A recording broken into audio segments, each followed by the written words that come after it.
Hi friends, welcome to easy learning with Arya. എൻ്റെ ഈ YouTube ചാനലിലേക്ക് എല്ലാ കൂട്ടുകാർക്കും സ്വാഗതം. നമുക്ക് ഇന്ന് സന്ധിയെ പറ്റി പഠിച്ചാലോ? PSC എക്സാംസിന് ഉറപ്പായിട്ടും ചോദിക്കുന്ന ഒരു പോർഷനാണ്. വളരെ ശ്രദ്ധയോടുകൂടി പഠിക്കേണ്ട ഒരു ടോപ്പിക്കാണിത്. അപ്പോൾ ഈ വീഡിയോയിൽ ഇത് പഠിക്കാനുള്ള ചില ട്രിക്കുകളാണ് പറയാൻ പോകുന്നത്. അപ്പോൾ നമുക്ക് സ്റ്റാർട്ട് ചെയ്യാം. സന്ധി എന്നാൽ ചേർച്ചയെന്നാണ് അർത്ഥമാക്കുന്നത്. വർണ്ണങ്ങൾ കൂടിച്ചേരുമ്പോൾ ഉണ്ടാകുന്ന മാറ്റമാണ് ഈ സന്ധിയുടെ അടിസ്ഥാനം. രണ്ട് വർണ്ണങ്ങൾ കൂടിച്ചേരുമ്പോൾ, വർണ്ണങ്ങൾ എന്താണെന്നൊക്കെ നമ്മൾ നേരത്തെയുള്ള വീഡിയോയിൽ പറഞ്ഞിട്ടുണ്ട്. അപ്പോൾ അറിയാത്തവരതൊന്ന് കാണുക.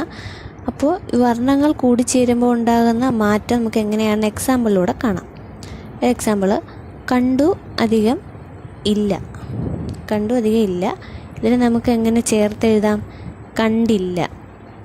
കണ്ടില്ല എന്നാണ് നമ്മളതിനെ ചേർത്തെഴുതുന്നത്. അപ്പോൾ ഇവിടെ നമ്മൾ നോക്കൂ, രണ്ട് വർണ്ണങ്ങൾ കൂടി ചേർന്നിട്ട് പുതിയൊരു മാറ്റം, അടുത്തൊരു വാക്കിന് പുതിയൊരു മാറ്റമാണ് ഉണ്ടായത്. വേറൊരു വാക്കാണ് അതിൽ നിന്നുണ്ടായത്. അടുത്തത്, കാറ്റ് അധികം അടിച്ചു. അതിനെ നമുക്ക് ചേർത്ത് കാറ്റടിച്ചു എന്നെഴുതാം. ഇവിടെ ചേർച്ച, രണ്ട് പദങ്ങളുടെ ചേർച്ചയാണ് കാണിച്ചിരിക്കുന്നത്. ഇനി നമുക്ക് ഈ സന്ധിയെ കൂടുതൽ എക്സാമ്പിൾസിലൂടെ കുറച്ചുകൂടി ഡീറ്റെയിൽ ആയിട്ട് പഠിക്കാം. ഈ സന്ധി നമുക്ക് 4 തരത്തിലുണ്ട്. നമുക്കൊന്ന് താഴോട്ട് എഴുതാം.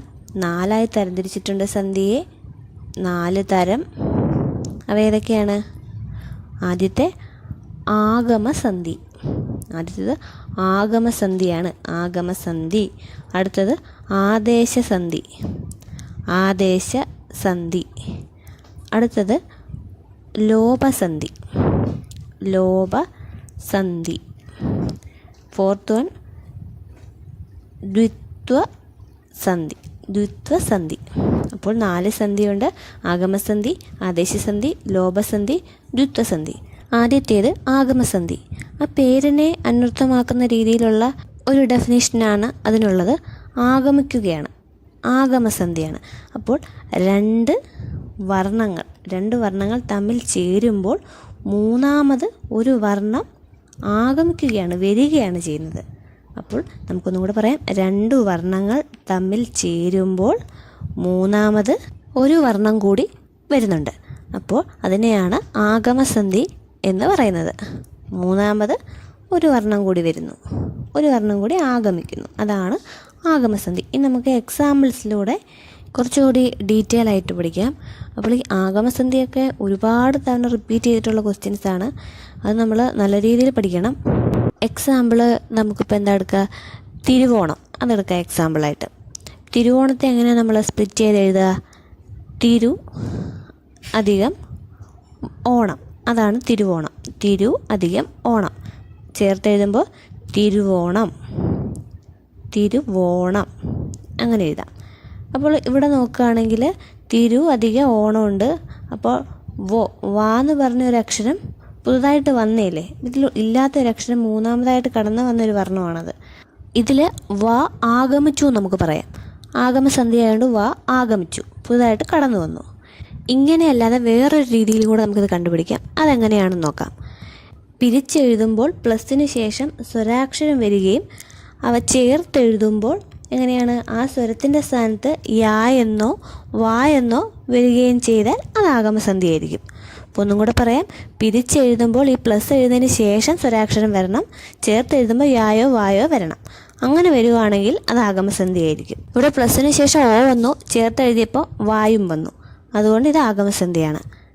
ഇനി നമുക്ക് എക്സാമ്പിൾസ് നോക്കാം. ഇവിടെ ഞാൻ 10 ചോദ്യങ്ങളാണ് ഉൾപ്പെടുത്തിയിട്ടുള്ളത്.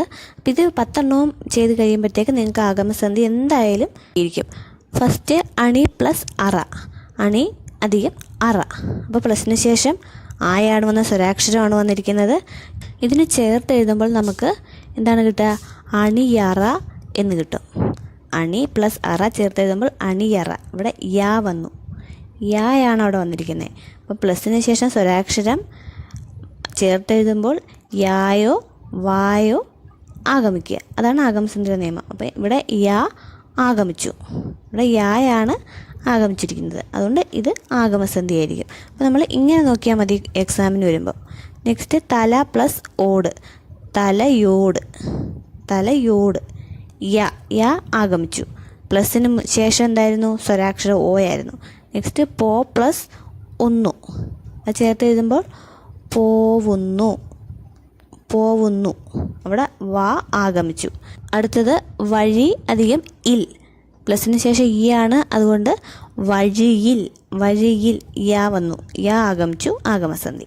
അടുത്തത് ചാ പ്ലസ് ഒന്നു, ചായുന്നു എന്നാണ്, അപ്പോൾ അവിടെ യാ ആഗമിച്ചു. അടുത്തത് പുഴ അധികം ഓരം, പുഴയോരം, അവിടെയും യാ ആഗമിച്ചു, പ്ലസ്സിന് ശേഷം ഓ വന്നു, അത് ആഗമസന്ധി. അടുത്തത് കുല അധികം ഇൽ, ചേർത്ത് എഴുതുമ്പോൾ എങ്ങനെ എഴുതും? കുലയിൽ, പ്ലസ്സിന് ശേഷം ഈ വന്നു, കുലയിൽ യാ ആഗമിച്ചു, അത് ആഗമസന്ധി. തറ അധികം ഇൽ, തറയിൽ, പ്ലസ്സിന് ശേഷം ഈ യാ വന്നു. അമ്മ പ്ലസ് ഉടെ, അമ്മയുടെ, അമ്മയുടെ, അവിടെയും യാ വന്നു. ഉട പ്ലസ് ആട, ഉടയാട, യാ ആഗമിച്ചു. പ്ലസ്സിന് ശേഷം സ്വരാക്ഷരമായ ആയായിരുന്നു, ചേർത്തെഴുതിയപ്പോൾ യാ ആഗമിച്ചു. ഇത്രയും എക്സാമ്പിൾസിലൂടെ നിങ്ങൾക്ക് ആഗമസന്ധി മനസ്സിലായെന്ന് കരുതുന്നു. ഇനി അടുത്തത് ആദേശസന്ധിയാണ്. ഇതെന്താണെന്ന് നമുക്ക് നോക്കാം. ഇതിൻ്റെ ഡെഫിനേഷൻ എന്താണെന്ന് വെച്ചാൽ, ഇവിടെ രണ്ട് വർണ്ണങ്ങൾ നമ്മൾ ചേർത്തെഴുതുവാണ്. രണ്ട് വർണ്ണങ്ങൾ ചേർത്തെഴുതുമ്പോൾ ഒന്ന് പോയി പകരം മറ്റൊന്ന് വരും. അപ്പോൾ എങ്ങനെയാണ്? രണ്ട് വർണ്ണങ്ങൾ ചേരുമ്പോൾ ഒരു വർണ്ണം പോയി പകരം മറ്റൊന്ന് വരും. അപ്പം ഇവിടെ ഒരെണ്ണം പോയിട്ട് പകരം മറ്റൊന്ന് വരും. പക്ഷേ ആഗമത്തിലായിരുന്നെങ്കിലോ പുതിയതൊരെണ്ണം വരികയാണ്, ഒന്നും പോകുന്നില്ല. ഇവിടെ ഒരു വർണ്ണം പോയി മറ്റൊന്ന് വരുന്നു. ഒരെണ്ണം പോയിട്ടാണ് മറ്റൊന്ന് വരുന്നത്. ആദേശത്തിൽ എങ്ങനെയാണ്? ഒരു വർണ്ണം പോയി പകരം മറ്റൊരു വർണ്ണം വരുന്നു. അതാണ് ആദേശസന്ധി. ആഗമത്തിലും ആദേശത്തിലും ഉള്ള ഒരു വ്യത്യാസം ഇതാണ്. ആഗമത്തിൽ ഒരെണ്ണം വരികയാണ്, ആദേശത്തിൽ ഒരെണ്ണം പോയിട്ട് പകരം മറ്റൊന്ന് വരും. പകരം വരികയാണ് ആദേശത്തിൽ. അത് മാത്രം നിങ്ങൾ ഓർത്ത് നോക്കുക. ഇനി നമുക്ക് ഇതിൽ പെട്ടെന്ന് പഠിക്കേണ്ട രീതി എങ്ങനെയാണെന്ന് നോക്കാം. ഈ പ്ലസ്സിന് മുൻപേ ചന്ദ്രക്കലയിട്ട വ്യഞ്ജനാക്ഷരം അല്ലെങ്കിൽ ചില്ലക്ഷരം അല്ലെങ്കിൽ അനുസ്വാരം. അനുസ്വാരം എന്താണ്? പൂജ്യം.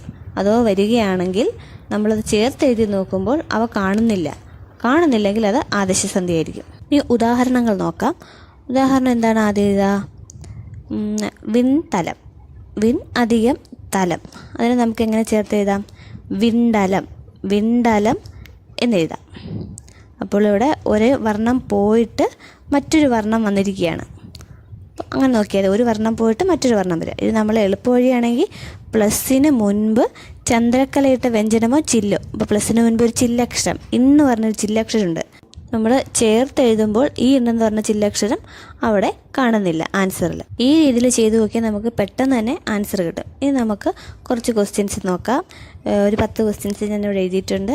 അതെങ്ങനെയാണ് ചെയ്യുന്നതെന്ന് നോക്കാം. ആദ്യത്തെ ക്വസ്റ്റ്യൻ നിൻ പ്ലസ് കൾ, അത് നമുക്ക് ചേർത്ത് നിങ്ങൾ എന്നെഴുതാം. ഇവിടെ പ്ലസ്സിന് മുൻപേ ഇൻ ഒരു ചില്ലക്ഷരം ഉണ്ടായിരുന്നു. നമ്മളിവിടെ ചേർത്ത് എഴുതിയപ്പോൾ ആ ചില്ലക്ഷരം കാണുന്നില്ല. അല്ലാത്ത മെത്തേഡിൽ നോക്കിക്കഴിഞ്ഞാൽ ഇവിടെ എന്താണ്? നിൻ പ്ലസ് കള്ളാണ്. അപ്പോൾ ഇവിടുത്തെ ക, ആ അക്ഷരം പോയിട്ട് ഇങ്ങ ഒരക്ഷരം വന്നു. അടുത്തത് വെൾ പ്ലസ് മ, ചേർത്ത് എഴുതുമ്പോൾ നമുക്കതിനെ വെൺമ എന്നെഴുതാം. ഇവിടെ നോക്കുക, പ്ലസ്സിന് മുൻപ് ഒരു ചില്ലക്ഷരം, ആൻസറിൽ ആ ചില്ലക്ഷരം കാണുന്നില്ല. അടുത്തത് കുറ്റം അധികം അറ്റ, അപ്പം നമുക്കതിനെ കുറ്റമറ്റ എന്നെഴുതാം.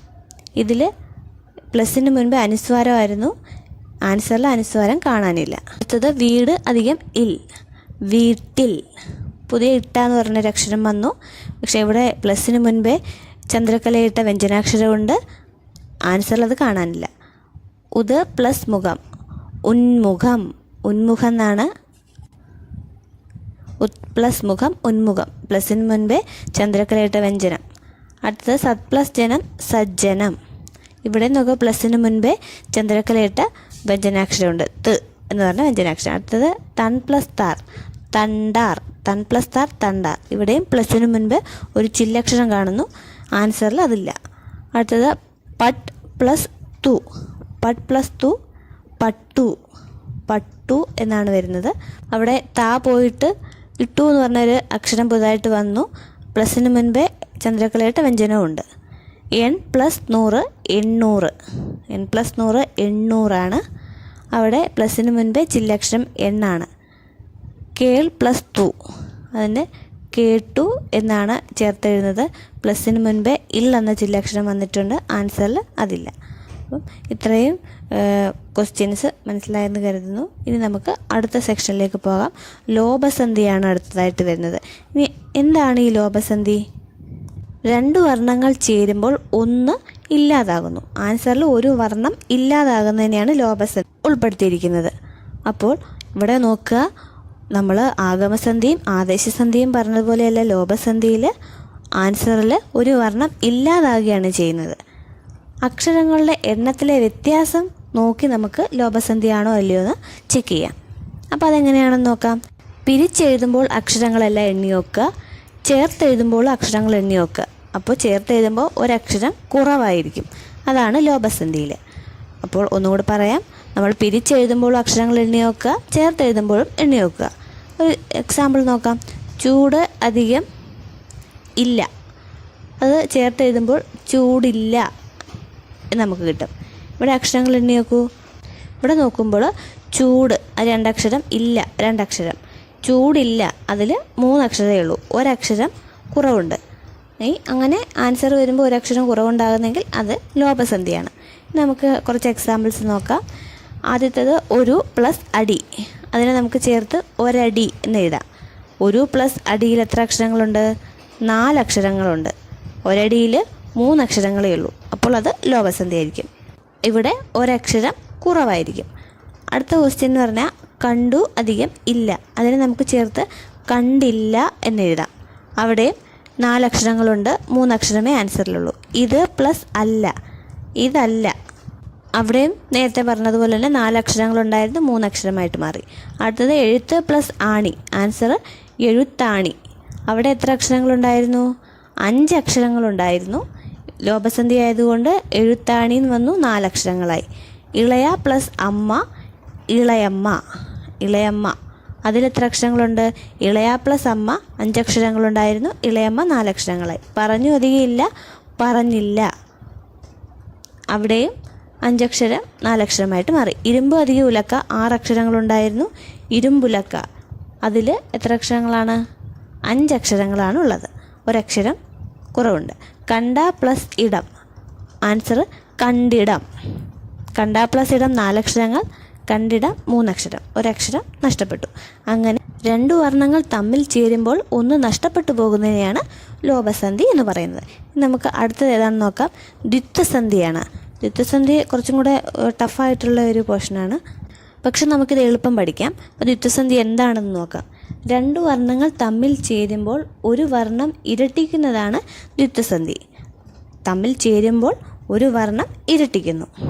നമുക്കിതിൽ എളുപ്പം പഠിക്കാനുള്ള എങ്ങനെയാണെന്ന് നോക്കാം. പ്ലസ്സിന് മുൻപ് ചന്ദ്രക്കലയിട്ട വ്യഞ്ജനാക്ഷരമോ ചില്ലക്ഷരമോ വരികയും ചേർത്തെഴുതുമ്പോൾ അത് ഇരട്ടിക്കുകയും ചെയ്താൽ പ്ലസ്സിന് ശേഷമുള്ള എല്ലാ അക്ഷരങ്ങളും വന്നിട്ടുണ്ടോ എന്ന് നമ്മൾ നോക്കണം. പ്ലസ്സിന് ശേഷം സ്വരമാണ് ആദ്യം വരുന്നതെങ്കിൽ ആൻസറിൽ അതിൻ്റെ അടയാളം മാത്രമേ കാണത്തുള്ളൂ. പ്ലസ്സിന് ശേഷം സ്വരമാണ് വരുന്നതെങ്കിൽ അതിൻ്റെ അടയാളം മാത്രമേ കാണുള്ളൂ. പ്ലസ്സിന് ശേഷം എല്ലാ അക്ഷരങ്ങളും ഉണ്ടോ എന്ന് നമ്മൾ ചെക്ക് ചെയ്യണം. ഉദാഹരണം നോക്കാം. കാട് അധികം ആന, അതിനെ നമ്മൾ ചേർത്ത് കാട്ടാന എന്നെഴുതും. കാട്ടാന.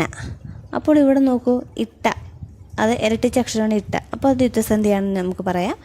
പിന്നീട് നോക്കുക, പ്ലസ്സിന് ശേഷം, പ്ലസ്സിന് മുൻപേ ചന്ദ്രക്കലയിട്ട വ്യഞ്ജനാക്ഷരം വന്നിട്ടുണ്ട്, ഇരട്ടിച്ചു. ഇനി അടുത്തത് പ്ലസ്സിന് ശേഷം ആ എന്ന സ്വരാക്ഷരമാണ് വന്നിരിക്കുന്നത്. അപ്പോൾ സ്വരാക്ഷരം വരുവാണെങ്കിൽ അതിൻ്റെ ചിഹ്നമേ ആൻസറിൽ കാണത്തുള്ളൂ. ആ എന്നുള്ള ആ ചിഹ്നമാണ് ആൻസറിൽ കണ്ടേക്കുന്നത്. അപ്പോൾ എല്ലാ അക്ഷരങ്ങളും നമ്മൾ എണ്ണി നോക്കുകയാണെങ്കിൽ അത്ര അക്ഷരങ്ങൾ അതിനകത്തില്ല, പക്ഷേ സ്വരം ആയതുകൊണ്ട് ചിഹ്നം വന്നിട്ടുണ്ട്. അടുത്ത എക്സാമ്പിൾ എന്ന് പറഞ്ഞത് എൻ പ്ലസ് ഓട്, അത് നമുക്ക് ചേർത്ത് എന്നോട്, എന്നോടെന്ന് എഴുതാം. അപ്പോൾ എൻ പ്ലസ് ഓട്, എന്നോട്. ഇവിടെ എന്നോട് എന്നുള്ള വാക്കിൽ ഇന്ന, അത് ഇരട്ടിച്ച അക്ഷരമാണ്. പക്ഷേ ഇവിടെ പ്ലസ്സിന് മുൻപേ എൻ എന്ന് പറഞ്ഞ ഒരു ചില്ലക്ഷരം വന്നിട്ടുണ്ട്. പ്ലസ്സിന് ശേഷം നോക്കുകയാണെങ്കിൽ അവിടെ ഒരു സ്വരാക്ഷരം ഓ എന്ന് പറഞ്ഞ സ്വരാക്ഷരം വന്നിട്ടുണ്ട്. അതുകൊണ്ട് ആൻസറിൽ മുഴുവൻ അക്ഷരങ്ങളുടെ എണ്ണവും വേണമെന്നില്ല, ആ സ്വരാക്ഷരത്തിൻ്റെ ചിഹ്നം ആയാലും മതി. അപ്പോൾ ഈ ദ്വിത്വസന്ധിയിൽ ഇരട്ടിപ്പ് വരുന്നത് മാത്രമാണ് ദ്വിത്വസന്ധിയിൽ ഉൾപ്പെടുന്നതെന്ന് നിങ്ങൾ വിചാരിക്കരുത്. ഇരട്ടിപ്പ് വരാത്തതുമുണ്ട്. അതിലേതൊക്കെയാണെന്ന് നോക്കാം കണ്ടീഷൻസ്. ഫസ്റ്റ് കണ്ടീഷൻ ക്രിയാധാതു ആദ്യപദമായിട്ട് വരിക. അപ്പോൾ എന്താണ് ഈ ക്രിയാധാതു? ഒരു ക്രിയയിൽ നിന്നുണ്ടായിട്ടുള്ള ധാതുരൂപം, അതാണ് ക്രിയാധാതു. നമുക്കൊരു എക്സാമ്പിളിലൂടെ പെട്ടെന്ന് മനസ്സിലാക്കാം. ഇപ്പോൾ നമുക്ക് അര അധികം കല്ല്, ഇതിനെ നമുക്ക് ചേർത്ത് എങ്ങനെ എഴുതാം? അരകല്ല് എന്ന് എഴുതാം. അപ്പോൾ നോക്കൂ, അര അധികം കല്ല് അരകല്ല്. ഇതിൽ ക്രിയാധാതു എന്നല്ലേ നമ്മൾ പറഞ്ഞത്. അപ്പോൾ ഇതിൽ ഏതാണ് ക്രിയാധാതു? അര. അര എന്ന് പറഞ്ഞ ക്രിയാധാതു ഏത് ക്രിയയിൽ നിന്നുണ്ടായതാണ്? അരയ്ക്കുക. അരയ്ക്കുക എന്ന ക്രിയയിൽ നിന്നുണ്ടായിരിക്കുന്ന ക്രിയാധാതുവാണ് അര. അപ്പോൾ ഈ ക്രിയാധാതു ആദ്യപദമായിട്ട് വരുന്നത് കൊണ്ട് അവിടെ ഇരട്ടിപ്പ് വരത്തില്ല, പക്ഷേ അത് ദ്വിത്വസന്ധിയിലായിരിക്കും വരുന്നത്.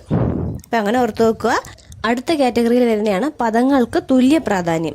പദങ്ങൾക്ക് തുല്യ പ്രാധാന്യം ഉണ്ടെങ്കിൽ അവിടെ ഇരട്ടിപ്പ് വരത്തില്ല, പക്ഷേ അത് ദ്വിത്വസന്ധിയിലായിരിക്കും വരുന്നത്. അപ്പോൾ നമുക്കൊരു എക്സാമ്പിൾ നോക്കാം. എന്താണ്? കൈ കാലുകൾ. കൈ അധികം കാലുകൾ, ഇതിനെ ചേർത്ത് എഴുതുമ്പോൾ കൈ കാലുകൾ എന്ന് കിട്ടും. അപ്പോൾ ഇവിടെ നോക്കുകയാണെങ്കിൽ രണ്ട് പദങ്ങൾക്കും തുല്യ പ്രാധാന്യമാണ് വരുന്നത്. കൈക്കും കാലിനും തുല്യ പ്രാധാന്യം വരുന്നത് കൊണ്ട് തന്നെ കൈ കാലുകൾ എന്നെഴുതി. അപ്പോൾ പദങ്ങൾക്ക് തുല്യ പ്രാധാന്യം വരുന്നിടത്തും ദ്വിത്വസന്ധിയാണ് ഉപയോഗിക്കുന്നത്. അടുത്തത് ചുട്ടെഴുത്ത് കഴിഞ്ഞു വരുന്ന വ്യഞ്ജനം ഇരട്ടിക്കുന്നു. ചുട്ടെഴുത്ത് ഏതൊക്കെയാണെന്ന് നമുക്കറിയാലോ. ആ, എ, ഇ, ആ 3 അക്ഷരങ്ങളാണ് ചുട്ടെഴുത്തിൽ വരുന്നത്. ഈ അക്ഷരം കഴിഞ്ഞു വരുന്ന വ്യഞ്ജനം ഇരട്ടിച്ചാണ് കാണപ്പെടുന്നത്. പക്ഷേ എന്താണ്? ഒരു എക്സാമ്പിൾ നോക്കാം. എ പ്ലസ് വണ്ണം എന്താണ് ചേർത്ത് എഴുതുമ്പോൾ? എവ്വണ്ണം. ഇവിടെയാണെങ്കിൽ ചുട്ടെഴുത്ത് കഴിഞ്ഞു വരുന്ന വ്യഞ്ജനാക്ഷരം ഇരട്ടിക്കുന്നു. ഇവിടെ എ കഴിഞ്ഞു വരുന്ന വ്യഞ്ജനാക്ഷരം വായാണ്. അപ്പോൾ ഈ വാ ഇരട്ടിച്ച് ഇവ്വ, എവ്വണ്ണം, ഇവ്വ ആയിട്ട് മാറി.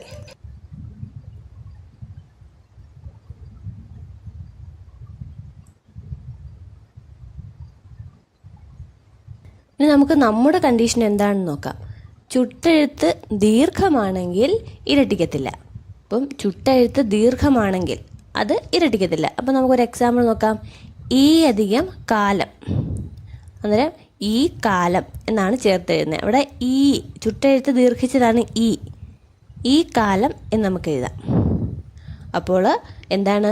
ചുട്ടെഴുത്ത് ദീർഘമാണെങ്കിൽ ഇരട്ടിക്കില്ല, ചുട്ടെഴുത്ത് ഹ്രസ്വമാണെങ്കിൽ വ്യഞ്ജനം ഇരട്ടിക്കും. ഇനി അടുത്ത് നോക്കാം.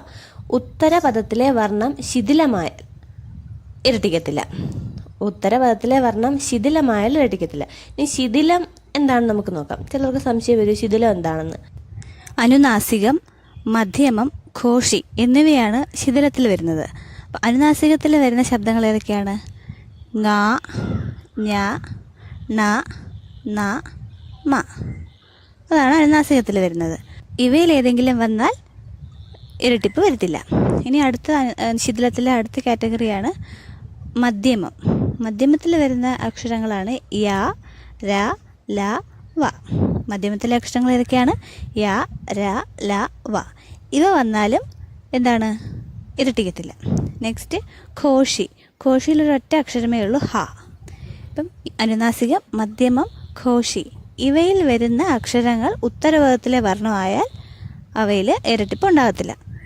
ബാക്കി ഉള്ള അക്ഷരങ്ങളെല്ലാം ദൃഢത്തിലാണ് വരുന്നത്. അത് ദൃഢമായിട്ട് ഉച്ചരിക്കുന്നത് ആയതുകൊണ്ടാണ്.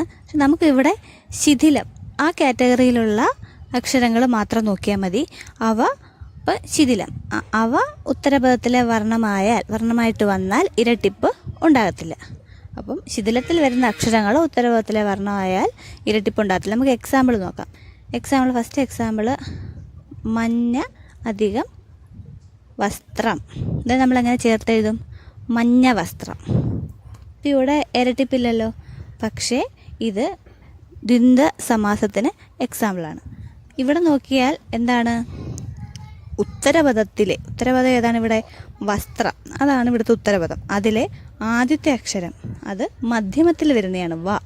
വായാണ് വരുന്നത്, മധ്യമത്തിൽ വരുന്ന അക്ഷരമാണ്. അതുകൊണ്ട് അവിടെ ഇരട്ടിപ്പില്ല, ദ്വന്ദ്വ സമാസത്തിൽ വരുന്നു. അടുത്ത എക്സാമ്പിൾ നോക്കാം. വെള്ളി നാണയം. വെള്ളി അധികം നാണയമാണ് ചേർത്തെഴുതുമ്പോൾ വെള്ളി നാണയം എന്ന് പറയുന്നത്. ഇവിടെ നമ്മൾ നോക്കിയാൽ ഉത്തരപദം ഏതാണ്? നാണയം. അതിലെ ആദ്യത്തെ അക്ഷരം നായാണ്. നാ വരുന്നത് അനുനാസികം എന്ന കാറ്റഗറിയിലാണ്. ഉത്തരപദത്തിൽ നാ വന്നതുകൊണ്ട് ഇവിടെ ഇരട്ടിപ്പില്ല. ഇത് ദ്വന്ദ്വസമാസത്തിന് എക്സാമ്പിളാണ്. ഇനി നമുക്ക് ആദ്യം തൊട്ടൊന്നും കൂടെ നോക്കാം. ഈ ഇരട്ടിപ്പ് വരാത്ത സന്ദർഭങ്ങൾ ഏതൊക്കെയാണെന്ന്. ഒന്ന് ക്രിയാധാതു ആദ്യപദമായിട്ട് വരുന്നത്. നമ്മൾ എക്സാമ്പിൾ പറഞ്ഞ അര അധികം കല്ല് അരകല്ല്. അപ്പോൾ ക്രിയാധാതു. അടുത്തത് പദങ്ങൾക്ക് തുല്യ പ്രാധാന്യം. 2 പദങ്ങൾ, അതായത് പൂർവ്വപദത്തിന് ഉത്തരപദത്തിന് തുല്യ പ്രാധാന്യം. അടുത്തത് ചുട്ടെഴുത്ത് കഴിഞ്ഞ് വരുന്ന വ്യഞ്ജനം ഇരട്ടിക്കുന്നു, പക്ഷേ ദീർഘമാണെങ്കിൽ ഇരട്ടിക്കുന്നില്ല. ഈ അധികം കാലം ഈ കാലം, അതാണ് എക്സാമ്പിൾ ദീർഘമാണെങ്കിൽ. അടുത്തതെന്ന് പറഞ്ഞാൽ ഉത്തരപദത്തിൻ്റെ വർണ്ണം ശിഥിലമായാൽ. ശിഥിലം എന്ന് പറഞ്ഞാൽ എന്താണെന്നൊക്കെ നേരത്തെ പറഞ്ഞു. ഇനി നമുക്ക് കുറച്ച് മൊത്തത്തിലുള്ള ഉദാഹരണങ്ങൾ നോക്കാം. ആദ്യം മുങ്ങി അധികം പൊങ്ങി, അത് നമ്മൾ ചേർത്ത് എഴുതുമ്പോൾ മുങ്ങി പൊങ്ങി എന്നെഴുതാം. മുങ്ങി പൊങ്ങി ആകുമ്പം അവിടെ പദം ഇരട്ടിച്ചു, അതുകൊണ്ട് അത് ദ്വന്ദ്വസമാസം. തീ അധികം തീപ്പെട്ടിയാണ്, ഇപ്പ ഇരട്ടിച്ചു. അടി അധികം പിടി അടിപിടിയാണ്, അവിടെ ഇരട്ടിപ്പില്ല, പക്ഷെ എന്താണ് പദങ്ങൾക്ക് തുല്യ പ്രാധാന്യം. അടുത്തത് എരി അധികം തീ. എരി എന്ന് പറയുന്നത് ഒരു ക്രിയാധാതുവാണ്, അതുകൊണ്ട് എരുതി എന്ന് എഴുതാം. ആ കാലം എന്ന് നമുക്ക് എഴുതാം, അതും ദ്വന്ദ്വസമാസത്തിന് എക്സാമ്പിൾ. ഈ മഞ്ഞ അധികം പട്ട്, അത് നമുക്ക് മഞ്ഞപ്പട്ട് എന്ന് എഴുതാം. മഞ്ഞപ്പട്ടിൽ ഇപ്പ ഇരട്ടിച്ചു വന്നു. അടുത്തത് കോഴി അധികം കുഞ്ഞ്, കോഴി കുഞ്ഞാണ്, അതിൽ ഇക്ക ഇരട്ടിച്ചു. അപ്പം ഇത്ര എക്സാമ്പിളാണ്. ബാക്കി കുറച്ച് ചോദ്യങ്ങൾ കൂടി നിങ്ങൾ ചെയ്തു നോക്കുക. ഇനി അടുത്ത എക്സാംസൊക്കെ അടുത്തടുത്ത് തന്നെ വരുന്നുണ്ട്. LDC ആണെങ്കിലും LGS ആണെങ്കിലും എല്ലാം അടുത്തായിട്ട് തന്നെ വരുന്നുണ്ട്. അപ്പോൾ എല്ലാവരും കൂടുതൽ ചോദ്യങ്ങൾ ഇതിൻ്റെ കൂടെ തന്നെ ചെയ്ത് പഠിക്കാൻ ശ്രമിക്കുക. എല്ലാവർക്കും ഈ വീഡിയോ ഇഷ്ടമായെങ്കിൽ ചാനലൊന്ന് സബ്സ്ക്രൈബ് ചെയ്യുക, ഫ്രണ്ട്സിന് ഷെയർ ചെയ്യുക, ലൈക്ക് ചെയ്യുക. Thank you for watching. By.